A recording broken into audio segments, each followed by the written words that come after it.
여러분 안녕하십니까?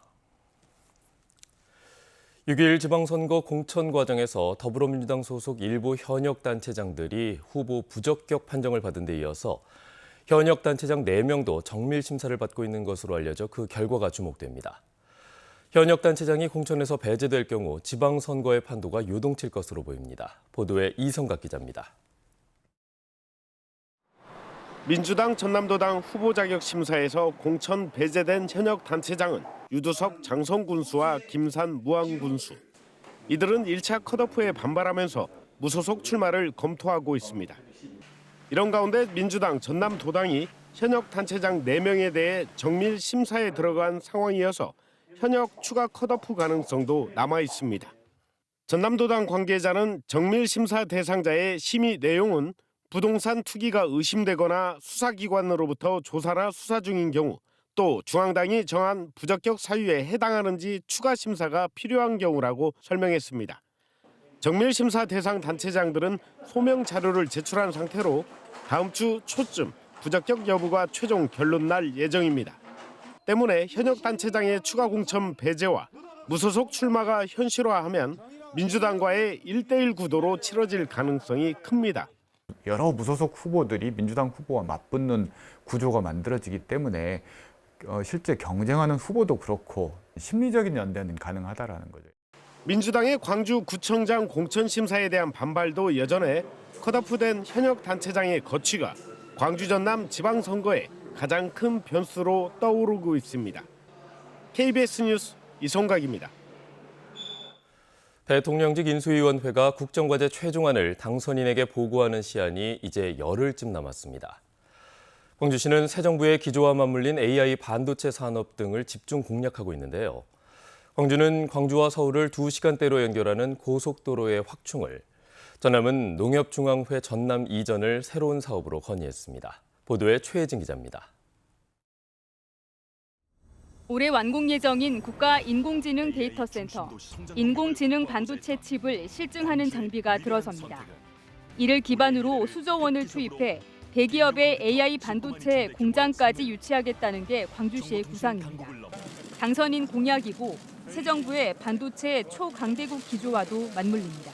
반도체 기업의 속도 경쟁에 맞춘 적기의 공장 신증설을 위한 규제 해소와 인프라 및 투자 R&D에 대한 실효적 인센티브를 강화하는 방안입니다. 광주시가 이를 포함한 7개 공약의 15개 정책과제를 인수위원회 최종적으로 제출했습니다. 7대 공약 15개 정책과제 이것들을 그대로 유지해서 지역 공약 차원으로 가져가고 나중에 이제 이거를 중앙정부하고 협의라든지 그다음에 예산 작업을 할 때 그때 또 다시 한번 또 집중적으로 검토를 할 것 같은. 광주와 서울, 부산을 잇는 고속도로 구간을 신설해 2시간대로 연결하는 SOC 사업과 광주 송정역 선상역사, 아시안게임 공동 유치 등 5개 현안도 추가로 건의했습니다.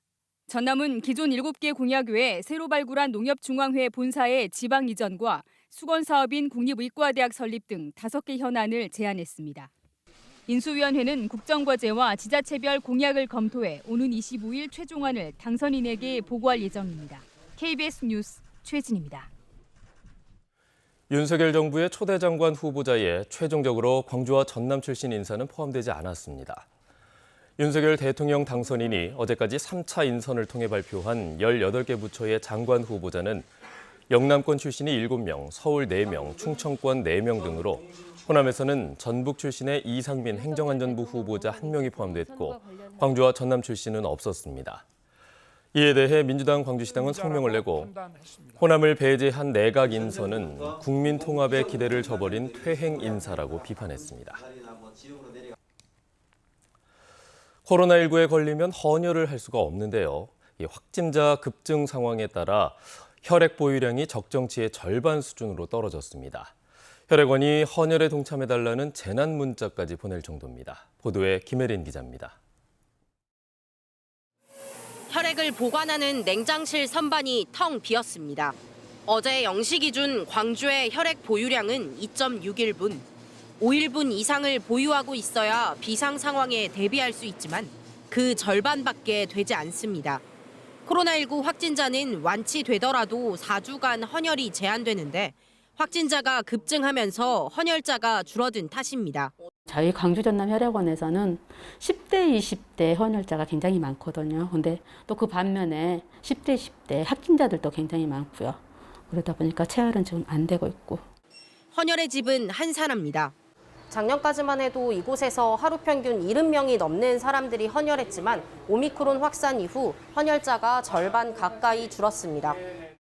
광주의 혈액 보유량은 올해 1월 초 7일에서 이달 초 2일까지 줄었습니다. 석 달 사이 68%나 감소한 겁니다.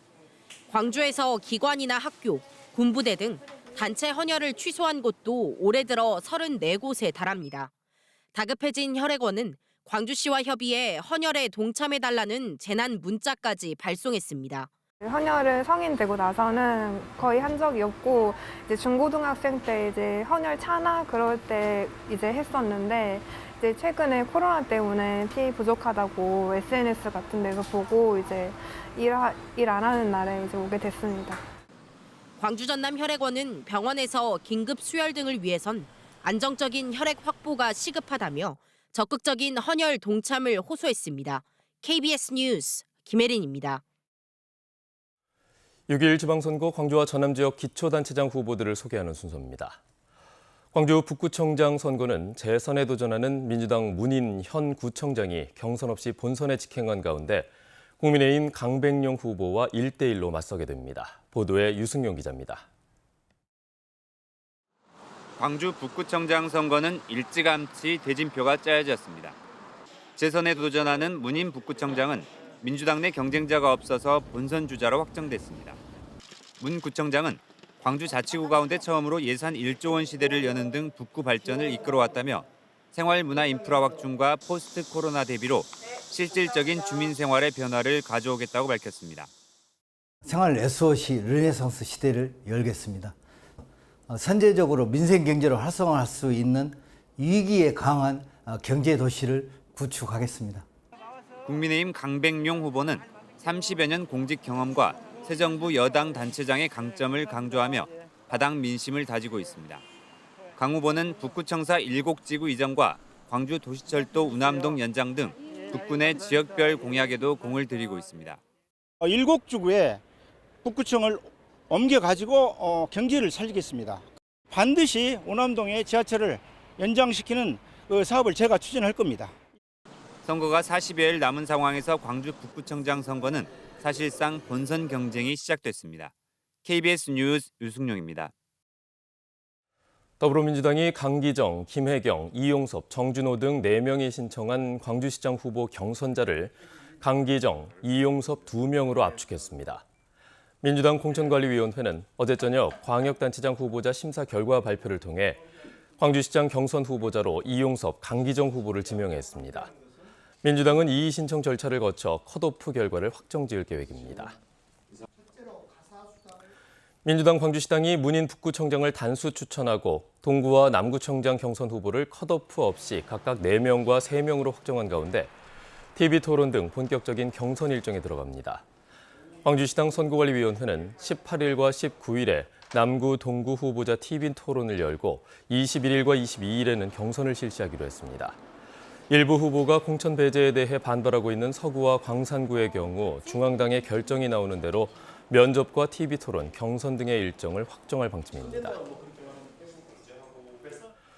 전교조 출신의 정성홍, 김선호 광주시 교육감 예비후보가 단일화에 합의했습니다.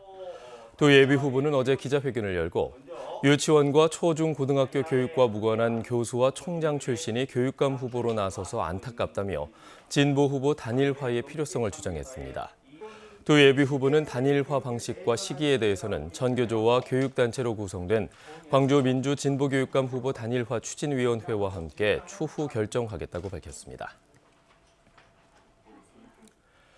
불법 당원 모집 등 공직선거법 위반 혐의로 기소된 김삼호 광주 광산구청장이 대법원에서 유죄 판결을 받아 당선 무효가 확정됐습니다. 대법원은 어제 김 구청장의 상고심에서 징역 1년에 집행유예 2년을 선고한 원심을 확정했다고 밝혔습니다. 김 구청장은 2017년 광산구 시설 관리공단 이사장 시절에 공단 직원 등을 대상으로 권리당원을 불법 모집하고 선물을 돌린 혐의로 기소됐습니다. 이에 따라 오는 6일 지방선거까지 광산구청장은 공석으로 남고 이돈국 부구청장이 권한대행을 맡습니다.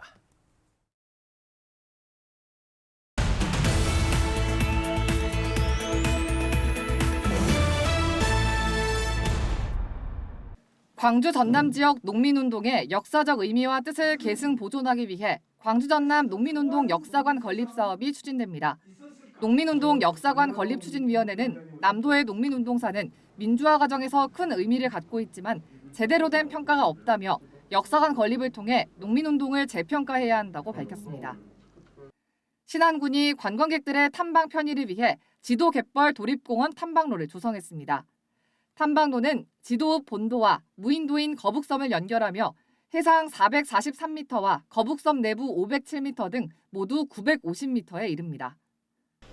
순천시는 순천사랑상품권 부정유통업소 8곳을 적발했습니다. 적발된 업소는 가족이나 지인 등을 통해 10% 할인된 가격으로 상품권을 사들인 뒤 농협에서 정상 가격으로 환전해 부당이득을 챙긴 것으로 드러났습니다. 여수시립 현암도서관은 제58회 도서관 주간을 맞아 마술과 LED 퍼포먼스 등으로 구성된 초등학교 대상 마술쇼 공연을 엽니다. 공연은 27일 저녁 6시 30분에 진행되며 관람료는 무료입니다. 지금까지 단신 브리핑이었습니다. 물고기가 집단 폐사한 고흥 해창만 담수호에서 세제 성분이 검출된 데 대해 농민들이 집회를 열고 정확한 원인 규명과 대책 마련을 촉구했습니다. 고흥 해창만 농민 200여 명은 어제 고흥군청 앞에서 집회를 열고 물고기가 떼죽음한 원인을 군청 차원에서 밝혀달라고 요구했습니다. 농민들은 또 해창만 담수호 수상 태양광 시설의 패널을 세척하는 과정에 세제가 사용됐다는 의혹을 제기하며 추가 패널 설치 중단을 요구했습니다. 이와 관련해 태양광 업체 측은 세제를 사용한 적이 없다며 연관성을 부인했습니다.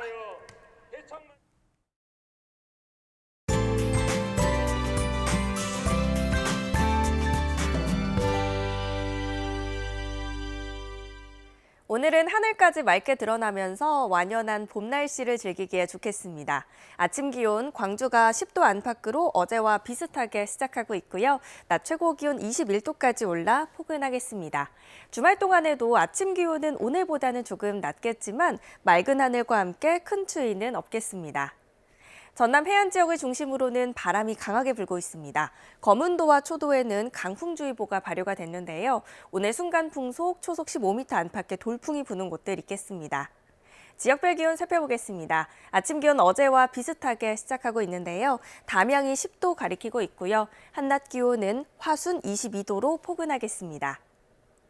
낮 최고 기온 대부분 지역이 어제보다 1에서 4도가량 높겠는데요.